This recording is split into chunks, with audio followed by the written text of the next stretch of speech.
Good evening and welcome to Real Talk, where every Sunday night we offer insight, education, and resources to in-home caregivers and those affected in their world. These are the children, the parents, the extended family, and everyone who loves them. And our goal is to offer real life topics and learning through discussing real issues and offering real solutions. And tonight I'm excited to welcome back a guest that we've had before, Jodi Congdon. Welcome, Jodi. Thank you. Jodi is the founder and owner of Hip to Heart, a birth and postpartum doula agency in the Boston area. You could say that Jodi is obsessed with all things birth, parenting, and babies. And I would say my experience in dealing with Jodi, that's absolutely true. That is true. Yeah. And we love that because, of course, that falls into that same category for me. She loves to learn and to strive for expertise in her field. She is a trained labor doula and childbirth educator, as well as a certified lactation educator and postpartum doula. She's also a member of the CAPPA Faculty as the postpartum doula and lactation education trainer for the New England area. In addition to training doulas, she helps train birth professionals create a strategy to grow their business and a plan for implementation. And boy, does she. I have seen some of the stuff that she does, and it is fantastic. So tonight, we're going to kind of dig into one aspect of that. And we're going to discuss the importance of lactation support in our industry. But Jodi, can you tell us first, before we get started, tell us something either fun about yourself or fun about why you got into this industry, anything you want to share. Fun about myself. I don't know how fun this really is, but in a little over a week, I have someone going into high school and someone going into kindergarten. Oh, wow. And someone starting preschool, but I feel like the kindergarten and the high school are like two biggies. Mm-hmm. So I'm happy, I'm sad, I'm anxious, I'm all the things. Right. Yeah, so, but on that topic, my older one is sort of what sparked my interest in all of this. And you know, I talk about this a lot when I'm talking about sort of my journey, but I was the first one of all my friends to get pregnant, have a baby, breastfeed, all the things. So I just had little, you know, support. My mother passed away when I was younger. So, you know, I knew going into it, I wouldn't have that support, but I realized very quickly that, you know, my friends just weren't in that place, and everything was trial and error, and I came out of it, you know, fine, but I was like, there has to be a better way. Like there has to be, like I had VNA come, you know, I left the hospital a little bit early. So VNA comes and I'm like, this is not helpful. Like I thought someone was going to come and want to, like, you know, hear about my feelings and my experiences. And, you know, it was blood pressure and like just the normal clinical stuff. So I was like, there has to be someone who comes to your house and, you know, says, this is a great place to feed, you know, shower first and then feed, you know, just sort of like going through, like letting me shadow them, you know, around my own space. Because organization, I think, and the time management piece was the hardest for me. It wasn't, you know, the like latch in position. I figured that out. And it was like, how do you get up and get out of the house and not have to change 52 diapers? And like, how do you find time in the day to shower and feed yourself? I mean, and I don't know, I found that to be difficult. So I just Googled and found a training and flew to North Carolina and got laid off from my corporate job all at the same time. So I'm like, all right, this is the perfect storm to start a business. And I did. Yeah. And 14 years later, here we are. Right? Yeah. It's amazing the different things that draw us into this journey of working with families and supporting them. And I always love hearing people's stories. I couldn't believe, especially like the lactation piece lacked so much. Mm-hmm. You know, there really were no groups and I didn't really look into prenatal classes because I didn't know that was a thing when I was pregnant, but there was just nothing when the baby was here. Like, I felt like there was nowhere to reach. There was no resources. There was no groups. And so I felt like that was like a really big challenge for me. Mm-hmm. Because I didn't know just about night feeding and weaning and pumping and all the things that, you know, you sort of need someone to give you some information about, and sort of just like, you know, the hows and whys and wheres, and, you know, and I just didn't have that. And I feel like that was just a lot of time and trial and error and probably a lot of mistakes and, you know, going back to work and pumping and just not knowing, you know. Yeah, no, I get it. My son was delivered on the weekend. And at the time, lactation consultants worked bankers hours at the hospital. We talked about this. Yeah. I had a Friday baby, and it was Monday through Friday, 7 to 3. And I'm like, well, it's now Friday night, Saturday, Sunday, and I'm gone. So I didn't get to see anybody. Right. Yeah, I had the same experience. And then to have somebody or to get support at that point was outrageously expensive and not covered by insurance. Mm-hmm. And at that time, I didn't understand the value of it, because what I viewed as outrageously expensive now, I would view as well worth every dime. The paradigm shift is huge. And ultimately, we did not have a successful relationship. And I stopped completely even pumping by 6 weeks with my son, because it was so difficult.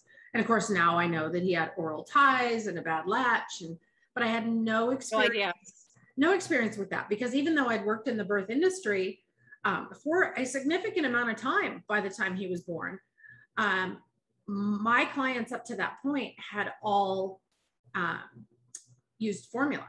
Mm-hmm. And so it was something that was completely foreign to me. It's a whole different animal now, but nevertheless, I want to talk to you tonight kind of specifically around this. So this was actually a really great introduction to this. I want to talk to you about those of us who work in the birth world, those of us who are providing support to our clients as doulas, as NCS, as nannies, and maybe even a bit to the parent audience as well, but kind of how lactation education can be such a game changer. So I want to talk about that, but before we hop into that, this was something you and I talked about. I want to talk about inclusivity and inclusive language, both with our clients and in trainings, things like that. This has become something, let's be honest, it's probably something that should have come into the education and the birth world sooner. It didn't. But it doesn't change the fact it is there now, and utilizing inclusive language for students, for parents, for our clients, it's a huge factor. So talk to me about that for a minute, and kind of how you have implemented that, what you see as important, how you address it. Yeah, I mean, that's a huge thing that I've, in the last year made it a point to add to all of my trainings. Talking about pronouns, even in registration, even when we have a new client, we do their initial intake, I want to make sure that I'm getting the pronouns right.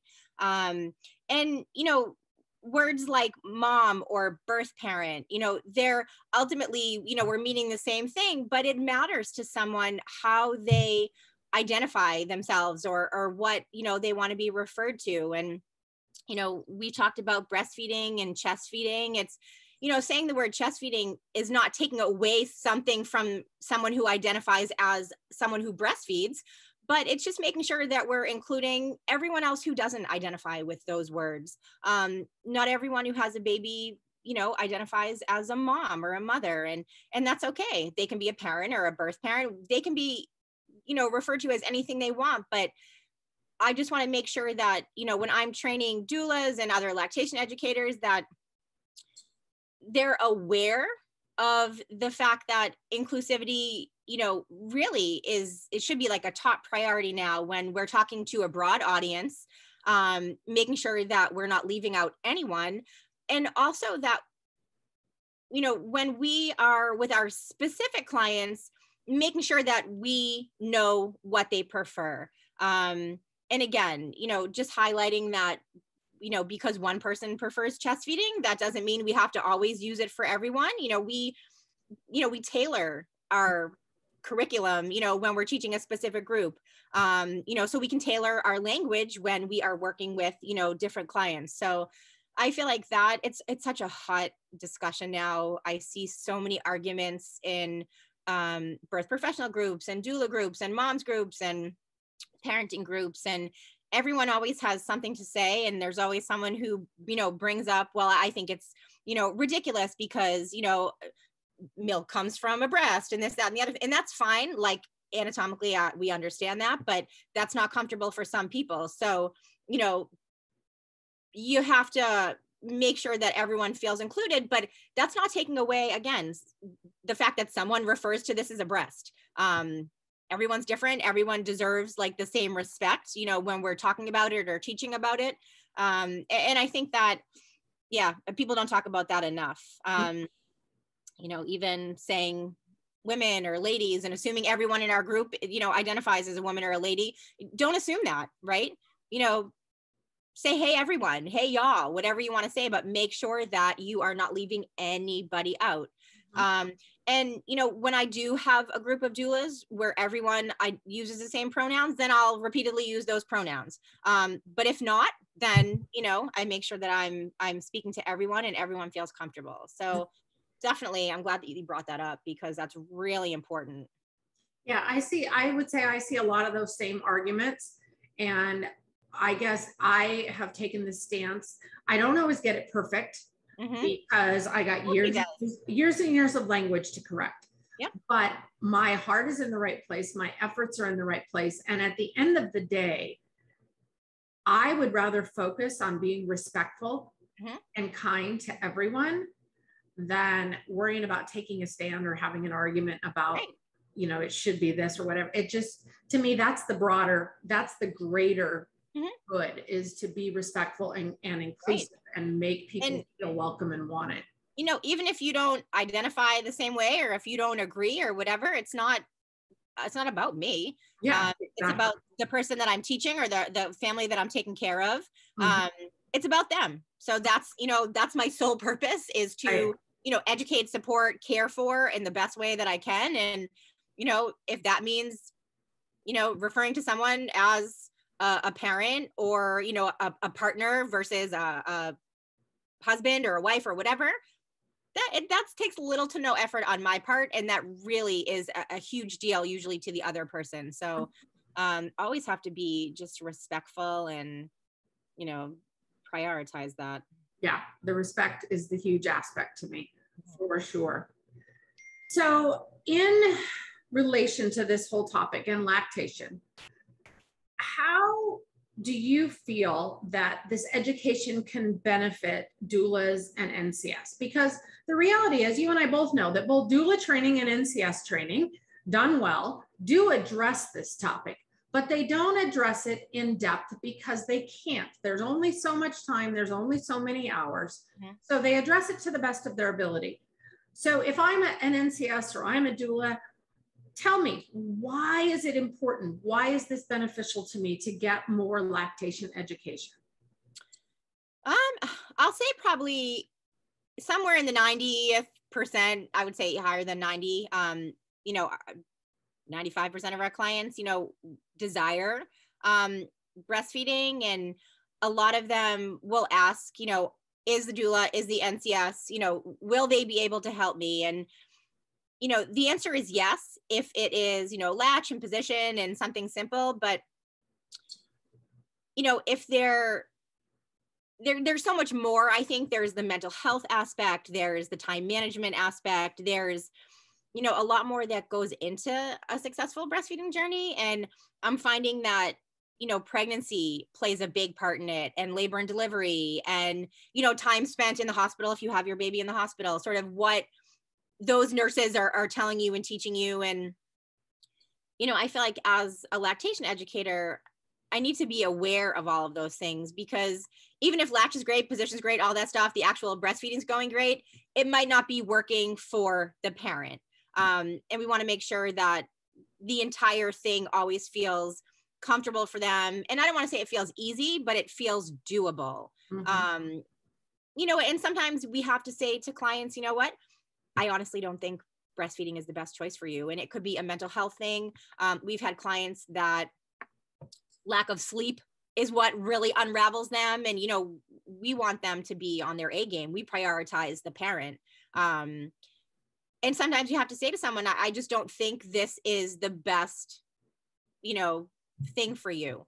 And if you don't know enough about the mental health piece, and you're just looking at, oh, the latch is great, the position's great, I don't know why this isn't working. Sometimes you have to dig a little deeper. And I think taking some extra lactation education, extra courses, that teach you about that really makes a difference. And, even, I teach the lactation educator training, and, we talk about cultural barriers, we talk about racial barriers to breastfeeding, and it ties into the mental health piece. It's not always about the actual logistics of breastfeeding. And it's really important to know all of those things, and especially about your client. I do a huge intake before. I want to know, all the details about them so I can really tailor, my care for them, and take it past just, oh, everything looks great, I don't understand why breastfeeding's not working.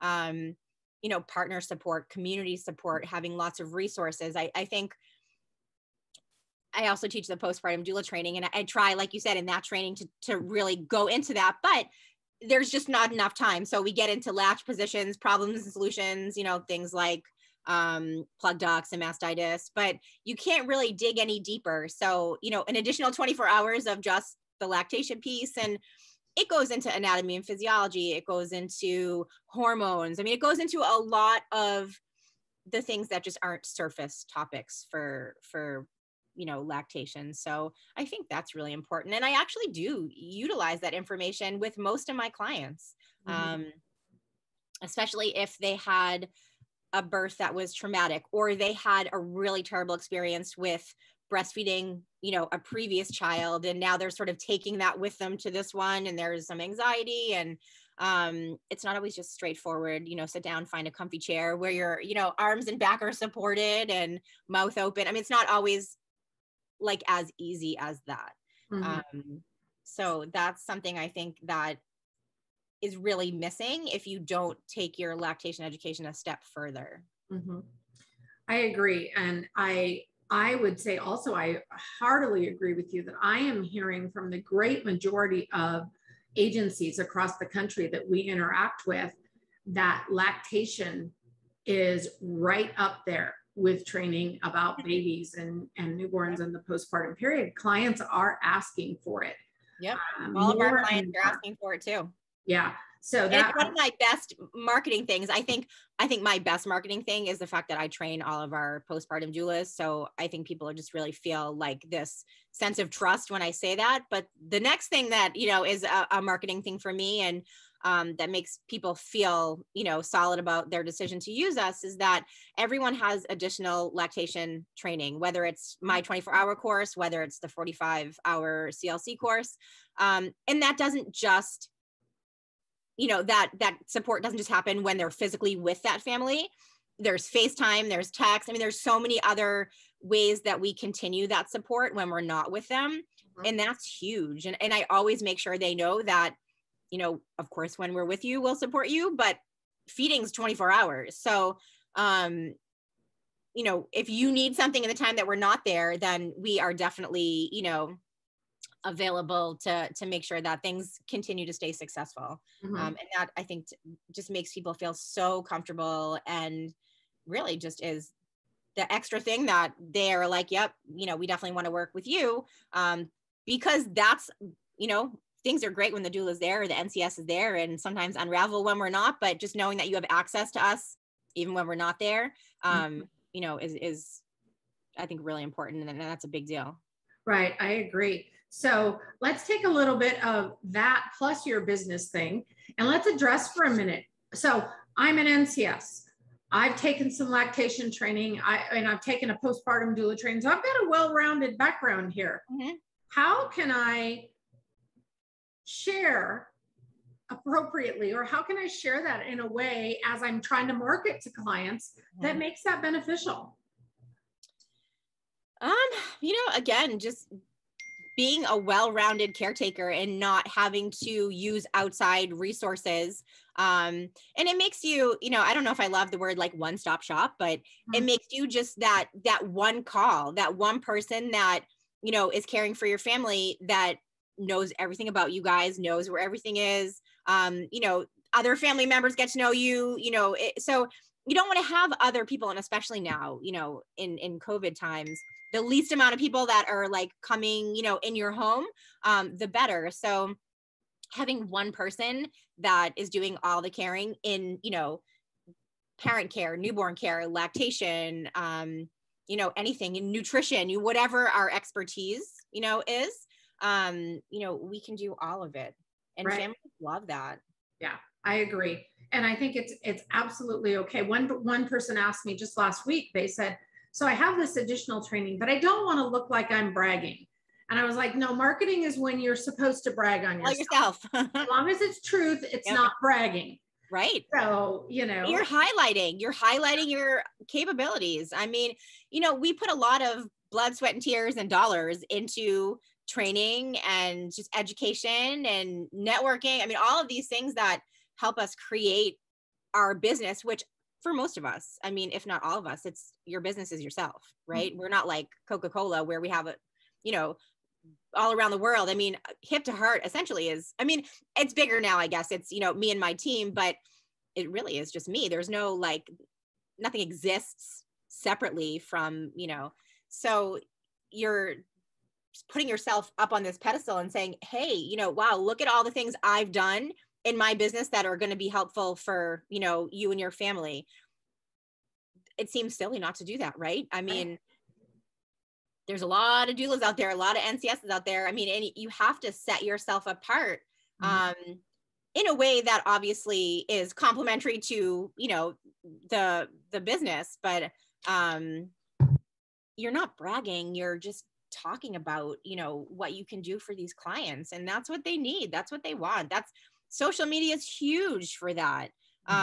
You know, you're highlighting your own journey, you're highlighting your education, your tips and tricks and videos and all these things. And it's almost like, you know, clients still ask for, you know, references and things like that, but they look at your social. They want to know what you're doing, what information you're giving, you know, who's following you, who's commenting. And that's like, you know, I call it like, it's like a billboard. It's like, you know, an old school billboard. Now you don't have to pay for that. You're on social media. People see you repeatedly and they get to know you and they feel they almost like they know you, right? But they want to know that your stuff is current and up to date and correct, and your personality shows too. So I mean, you have to get out there and you have to highlight all the things that you have going on, because everyone has stuff going on. You just want yours to be, you know, more unique and funnier and better and more, you know, in depth. Yeah, that's it. You have to not brag. You have to highlight. Call it highlighting. Yeah, absolutely. So you've mentioned a couple of terms here. You've mentioned CLE and CLC. Yep. I would like for you to kind of tell us the difference between those two versus an IBCLC. And then kind of if our audience is going, so I think I might want to do this, or wow, I need to do this, kind of what they should look for. So the CLE and CLC courses are both stepping stones to IBCLC. An IBCLC is an internationally board certified lactation consultant. And they are able to do more, you know, clinical assessing. I don't ever put my hands, you know, on a client's body, in a baby's mouth. It really, my job is to do more of the educating and the supporting. I don't diagnose anything. So that is out of a CLC and CLE's scope of practice. IBCLC is way more in depth. You need, it's so confusing, I think, to try to tell someone. You need either, I think, 300, 500, or 1,000 hours of, you know, observing, an IBCLC. Another one, you know, with patients, you need 90 hours of classroom time. And I think that has to be within, I'm going to say 3 years of taking the exam. And I think that, you know, the number of hours you observe depends on what you're doing currently. Are you just starting? Obviously, that would be a lot more hours. Have you been, you know, working with clients thus far? What classes you've taken, what science courses you've taken at a college level. CLC and CLE are a lot, you know, easier to take and work with clients right away, especially if you have no interest in doing any of the, you know, diagnosing and assessing, which I don't. I love the mental and emotional piece of, you know, all of this. I actually started nursing school and very quickly realized that I didn't want anything to do with the clinical stuff. I loved the connection. I loved the emotional piece. I loved the relationship piece. And that just wasn't part of, like, you know, the curriculum in nursing school. So I just took a different direction. But, and that's what the CLE and CLC is. It's, you know, the anatomy and physiology, the logistics, the emotional and mental piece. You can, you know, see clients one-on-one, you can teach classes, you can use it to work with your current clients. And I find for most of our clients, it's more than sufficient unless there are oral ties that, you know, I goes right to an IBCLC. If things are happening that, you know, if there's engorgement and it's not getting any better with all of the tools that I have, you know, in my pocket, those all go to an IBCLC because that tends to be something that needs more of an assessment. It's more, you know, clinical, and that's out of my scope. Mm-hmm. The CLC training, certified lactation counselor, that's a 45-hour training. I think I did that, you know, years ago when it was in person. I think it's virtual now. The CLE training, and that is specifically with CAPPA, that's certified lactation educator. That's a 24-hour training. And that includes the educator piece. So it includes building curriculum and teaching an adult audience, which is a lot different than, you know, we have a lot of people who come from early education. And so teaching adults is a little bit different. But what I love about that is, you know, when you get that building curriculum piece, it's not just, you know, let me get in front of, you know, 10 couples and teach, you know, a lactation class or a breastfeeding class.